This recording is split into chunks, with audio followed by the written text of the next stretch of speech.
High court ने एक बार फिर दिया रक्षा मंत्रालय को बड़ा झटका।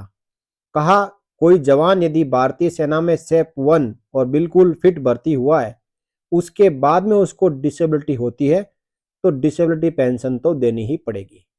अब हाईकोर्ट हो या चाहे सुप्रीम कोर्ट, जीतेगा तो जवान ही। जय हिंद, नमस्कार दोस्तों, आप सभी का एक बार फिर स्वागत है। दोस्तों, लगातार आर्म्ड फोर्सेस ट्रिब्यूनल के फैसलों को रक्षा मंत्रालय द्वारा हाई कोर्ट और सुप्रीम कोर्ट में चैलेंज किया जाता है, लेकिन आखिर होती जवान की ही जीत है। चाहे हाई कोर्ट में जाए, चाहे सुप्रीम कोर्ट में जाए, जवान ही जीतता है। और ऐसे हजारों फैसले जवानों के हक में आ चुके हैं। हाई कोर्ट और सुप्रीम कोर्ट हमेशा जवानों के लिए न्याय करता है। एक बार फिर आर्म्ड फोर्सेस ट्रिब्यूनल चंडीगढ़ के फैसले को रक्षा मंत्रालय ने पंजाब एवं हरियाणा हाईकोर्ट में चैलेंज किया, लेकिन यहां पे भी जवान की जीत हुई। देखिए क्या था पूरा मामला। सेना में भर्ती के समय स्वस्थ पाए गए, लेकिन बाद में डिसेबिलिटी हुई, तो ऐसे अधिकारी विकलांगता पेंशन के हकदार है। ये पंजाब एवं हरियाणा हाईकोर्ट ने फैसला सुनाया है। देखिए, पंजाब और हरियाणा उच्च न्यायालय ने फैसला सुनाया है कि आर्म्ड फोर्सेस में सेवारत कोई भी जेसीओ जवान अधिकारी जो भर्ती के समय चिकित्सीय रूप से फिट पाया गया था, लेकिन बाद में डिसेबिलिटी हुई, वह विकलांगता पेंशन का हकदार है, जिसमें से कुछ राशि को राउंड ऑफ किया जाएगा।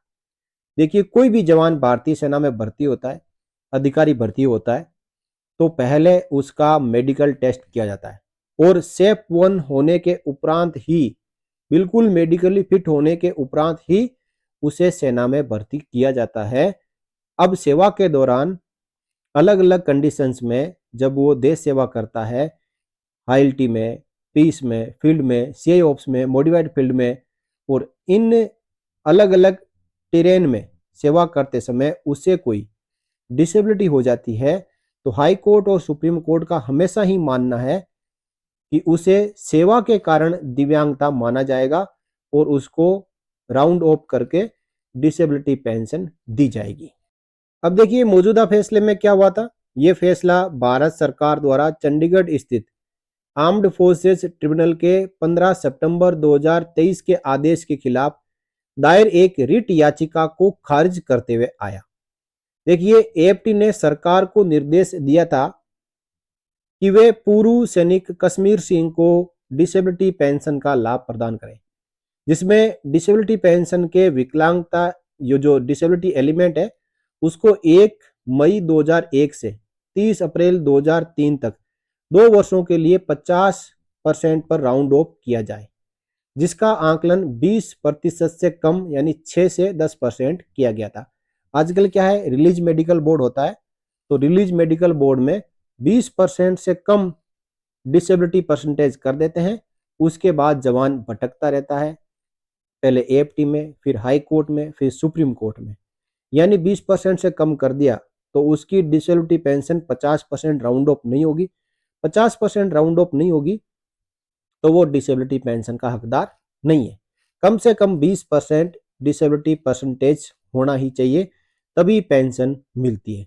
और यहाँ पे क्या किया था, 1 मई 2001 से 30 अप्रैल 2003 तक 2 वर्षों के लिए 50% पर राउंड ऑफ किया जाए, जिसका आंकलन 20% से कम किया गया था। यानी उस दौरान उनका जो डिसेबिलिटी परसेंटेज है वो 6 से 10% ही कर दिया था, जिसकी वजह से उनकी पेंशन राउंड ऑफ नहीं हुई और डिसेबिलिटी पेंशन नहीं मिली।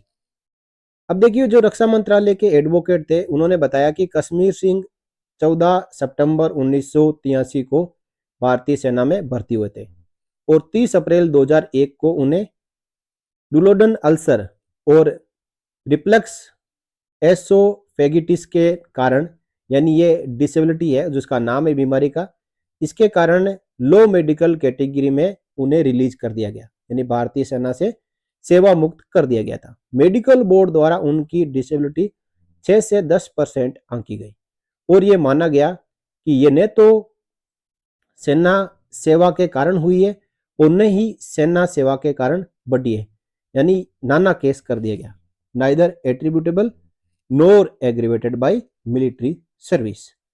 चूंकि विकलांगता का आंकलन 20% नहीं किया गया था, जो कि विकलांगता पेंशन देने के लिए एक प्री कंडीशन है, इसलिए केंद्र ने तर्क दिया कि ट्रिब्यूनल ने विकलांगता पेंशन देने में अपने अधिकार क्षेत्र का उल्लंघन किया है। देखिए, कश्मीर सिंह जो जवान है वो सेना से निकाल दिए गए 6 से 10% डिसेबिलिटी परसेंटेज के साथ, और 20% उनकी डिसेबिलिटी नहीं पहुंची।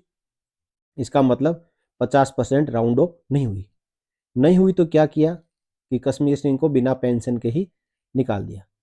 कश्मीर सिंह ने आर्म्ड फोर्सेस ट्रिब्यूनल में याचिका लगाई। आर्म्ड फोर्सेस ट्रिब्यूनल ने कहा कि इनकी डिसेबिलिटी को राउंड ऑफ किया जाए, 20% मानते हुए 50% राउंड ऑफ किया जाए और डिसेबिलिटी पेंशन दी जाए। इस पर हमारे रक्षा मंत्रालय ने पंजाब एवं हरियाणा हाईकोर्ट में एएफटी के उस फैसले को चैलेंज कर दिया। तो हाईकोर्ट ने इस मामले को तरतीबवार सुना और एएफटी के फैसले को बरकरार रखा। देखिए, वो सरकार ने ऊपर से कहा कि आर्म्ड फोर्सेस ट्रिब्यूनल ने जो डिसेबिलिटी पेंशन देने में अपने अधिकार क्षेत्र का उल्लंघन किया है, कि ये उनको कश्मीर सिंह को डिसेबिलिटी पेंशन राउंड ऑफ करने का आदेश एएफटी को नहीं देना था। अब हाईकोर्ट में सरकार की दलीलें भी सुनी गई। कश्मीर सिंह के जो वकील थे उन्होंने भी अपनी दलीलें रखी। इसके बाद जो न्यायमूर्ति हरसिमरन सिंह सेठी और न्यायमूर्ति रोहित कपूर की पीठ ने एएफटी के आदेश को बरकरार रखा। यानी एएफटी का जो आदेश है वो सर्वमान्य है। एएफटी ने बिल्कुल सही फैसला दिया है और एएफटी के फैसले को हाई कोर्ट ने भी माना और कहा कि जो एएफटी ने फैसला दिया है वही लागू रहेगा, सरकार की यहाँ पे नहीं चलेगी। क्योंकि जवान जब भर्ती हुआ था तो आपने जवान की हाइट, चेस्ट, उसकी बीमारी सब कुछ चेक किया, ऊपर नीचे सब चेक किया। चेक करने के बाद ही आपने भर्ती किया कि जवान ठीक है और वो देश सेवा करने के लायक है। अब देश सेवा करते समय जवान के साथ कुछ भी हो सकता है, तो इसका मतलब ये थोड़ा ही है कि उस जवान को हर्जाना ही नहीं मिलेगा। उसके शरीर को क्षति हुई है, उसको कोई बीमारी हुई है जिसकी वजह से वह कोई दूसरा काम करने के लायक नहीं है, और आप उसको डिसेबिलिटी पेंशन नहीं दे रहे हो, 20% से कम कर देते हो। डॉक्टरों को बार बार गाइड टू मेडिकल अफसर पकड़ा देते हो, जिसमें अलग अलग इतने पैंतरे लगाए रहते हैं कि 20% तक कोई जवान पहुंच ही नहीं सकता। तो वो बीमारी जो हुई है उसके शरीर में, वो बीमारी नहीं तो क्या है जिसकी वजह से वो परेशान है, दवाइयां खा रहा है, उसके शरीर का कोई अंग है, उसकी क्षति हुई है, अंग खो चुका है। अब उसको डिसेबिलिटी पेंशन नहीं देते हैं और उसको मजबूर कर देते हैं परेशान होने के लिए, एएफटी हाईकोर्ट और सुप्रीम कोर्ट तक घसीटते हैं उसको। तो पीठ ने कहा कि जो वर्तमान मामले में ये निर्विवाद है, यानी कोई विवाद नहीं है कि अपीलकर्ता को सैन्य सेवा के लिए स्वीकार किए जाने के समय किसी भी बीमारी का कोई उल्लेख दर्ज नहीं किया गया था। जब भर्ती हुआ जवान तो उसके मेडिकल सर्टिफिकेट में जो मेडिकल रिपोर्ट है उसमें कोई भी ऐसी बीमारी नहीं लिखी हुई है। तो बीमारी कहाँ से आई? जवान कहीं से लेके तो नहीं आया, और वो और कहीं सर्विस भी नहीं कर रहा था, फौज में ही सर्विस कर रहा था, तो फौज के कारण ही हुई है। तो इस प्रकार वहां पे डिबेट चलता गया और जो विवादित आदेश में तथ्यों या कानून के स्थापित सिद्धांतों के आधार पर किसी भी प्रकार की विकृति नहीं होने के कारण इस न्यायालय द्वारा हस्तक्षेप करने का कोई आधार नहीं बनता है। कहा कि जो एएफटी ने फैसला सुना दिया है उसमें हम कुछ भी नहीं करेंगे। एएफटी एक स्पेशलिस्ट है आर्म्ड फोर्सेस ट्रिब्यूनल के मामलों को सुनने के लिए, और एएफटी ने कह दिया कि हाँ डिसेबिलिटी पेंशन देनी पड़ेगी। तो हाईकोर्ट ने कहा कि हम कौन होते हैं? एएफटी के तो जो जज हैं वो स्पेशलिस्ट होते हैं इस मामलों में, और उन्होंने सही सुनवाई करने के बाद में ही फैसला दिया है। पीठ ने सरकार की जो अपील थी उसको खारिज कर दिया, और पीठ ने आगे कहा कि धर्मवीर सिंह के मामले में दिए गए फैसले के अनुसार जब कोई सेना कर्मी भर्ती के समय स्वस्थ पाया जाता है लेकिन बाद में किसी बीमारी से ग्रसित हो जाता है तो ये माना जाता है कि विकलांगता सैन्य सेवा के कारण बढ़ गई है और उसी से संबंधित है।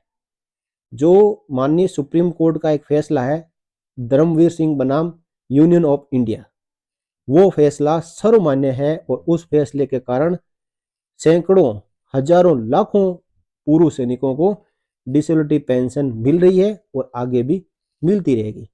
वो फैसला यह है कि सुप्रीम कोर्ट ने एक बार कहा था धर्मवीर सिंह के मामले में कि कोई भी जवान भारतीय सेना में सेफ 1 भर्ती होता है, बिल्कुल फिट 4 भर्ती होता है, उसके बाद में उसको डिसेबिलिटी होती है तो ये सैन्य सेवा के कारण ही मानी जाएगी, आइदर एट्रीब्यूटेबल और एग्रीवेटेड बाय मिलिट्री सर्विस, और उस जवान को 50% पेंशन देनी ही पड़ेगी।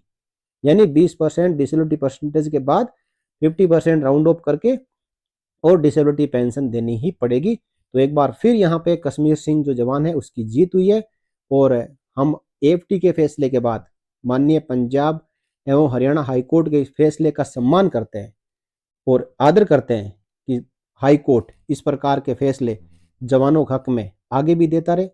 सुप्रीम कोर्ट में कोई जवान के खिलाफ सरकार जाए तो सुप्रीम कोर्ट भी इस प्रकार के फैसले देता रहे और जवानों को न्याय मिलती रहे। इसी के साथ इस वीडियो में इतना ही, फिर मिलेंगे अगली वीडियो में आपसे जुड़ी हुई जानकारी के साथ। तब तक बने रहिए सैनिक समाचार इंडिया चैनल के साथ। जय हिंद, जय Bharat, Vande Mataram. For more updates, subscribe to our channel and enjoy watching the videos.